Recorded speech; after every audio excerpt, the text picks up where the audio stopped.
The sun was shining when David began his journey. He was excited about his trip into the mountains. The forest looked calm, almost welcoming. He carried only a small backpack with him. The first hours were easy. He followed a narrow path between the tall trees. Birds sang and the air was fresh. He felt free and alive. But soon, the path disappeared. He turned around and realized he was lost. There were no signs, no people, no roads. Only endless green stretched before him. Panic struck his chest. He shouted, but no one answered. The forest swallowed his voice. Silence became his only companion.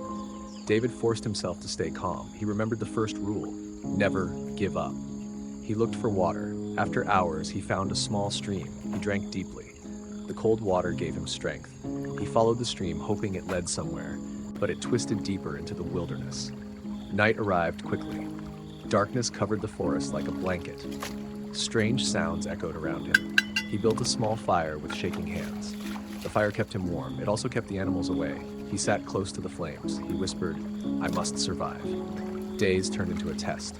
He searched for food among the bushes. He ate wild berries and roots. Sometimes he caught fish with sharp sticks. His body grew tired. His clothes became dirty and torn. Insects bit his skin, but his will remained strong. He made tools from stone. He carved a spear for protection. He built a shelter from branches and leaves. Slowly, he learned the language of survival. The forest challenged him each day. Storms drenched him with rain. The sun burned his back. Yet he endured it all. One day, he heard movement nearby. A wild boar charged from the bushes. He raised his spear with courage. The beast turned and ran away. That night, he felt stronger. He realized fear could not defeat him. He had power inside. He believed he could escape. Weeks passed like months. His beard grew long and rough. His body grew thinner but tougher. His eyes burned with determination. Then came a sign of hope.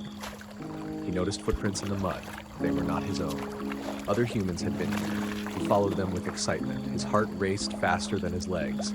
The trail grew clearer. Finally, he heard distant voices. He ran through the trees. Branches scratched his arms. Tears filled his eyes. He shouted with all his strength. A group of hikers appeared ahead. They saw his thin, tired figure. They rushed to help him. He collapsed into their arms. Relief flooded his heart. He whispered, "I made it." They gave him food and water. He felt alive again. Soon, he was carried out of the forest. The sun touched his face gently. The nightmare was finally over. The world felt new again. David looked back once. The forest stood tall and silent. It had tested him, but not broken him. He had survived.